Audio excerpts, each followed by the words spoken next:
धर्म खतरे में यांचा एक आमदार आहे, सगळ्या महाराष्ट्रात फिरला मागच्या 2-2.5 महिन्यापूर्वी. प्रचंड द्वेष तयार करणारी भाषणं त्यांनी केली आणि शेवटी म्हणायचा, मला कोणाची भीती नाही, माझा बॉस सागर बंगल्यात बसलेला आहे.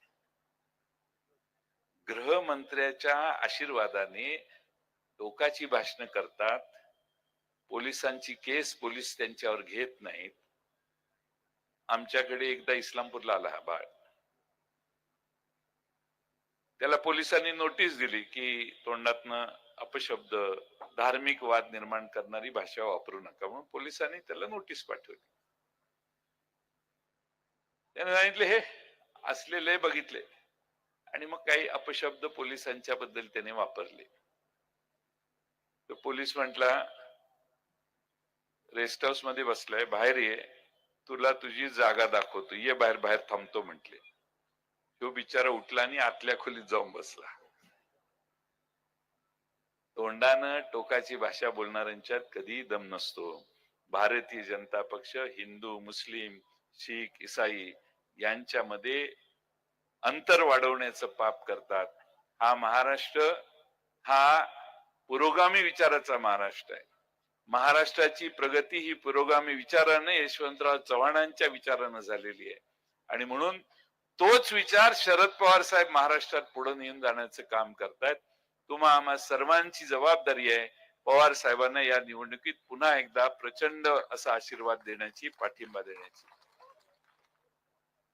दिवसाला 8-8 सभा घेत आहेत, 7-7 सभा घेत आहेत. आज सकाळी तासगावला गेले, तासगाववरून चंदगडला गेले, चंदगडहून कागल मतदारसंघाची मध्ये इचलकरंजीला गेले, चंदगडला गेले, कागल मतदारसंघाची सभा केली. दिवस मावळला, हेलिकॉप्टर सोडावं लागलं. आता गाडीत बसून कराडच्या सभेला रहिमतपूरला पोहोचायचा प्रयत्न करतायत. 84 वर्षाचा कुणीही म्हटला असता आता बस कोल्हापूरला मुक्काम करतो, उद्या हेलिकॉप्टर घेतो आणि मी पुढे जातो. पण जिद्द किती असावी, आणि ही जिद्द तुमच्या माझ्यासाठी नाही आहे, महाराष्ट्राच्या हितासाठी. आज हा 84 वर्षाचा नेता, योद्धा हा लढतोय आणि आपल्या सगळ्यांची जबाबदारी, काळजी आणि महाराष्ट्राच्या हितासाठी आग्रह करतोय. ही गोष्ट आपण सगळ्यांनी पहिल्यांदा लक्षात ठेवली पाहिजे. महाराष्ट्रात 2 पक्ष फुटले, त्यात आमचाही पक्ष फोडला. देवेंद्र फडणवीस कुठेतरी म्हणतात की हे सगळं शरद पवारांनीच पक्ष फोडीचं राजकारण सुरू केलं. पवार साहेबांनी कधी कुठला पक्ष फोडला नाही. काही लोकांनी शिवसेना सोडली, काँग्रेसमध्ये आले.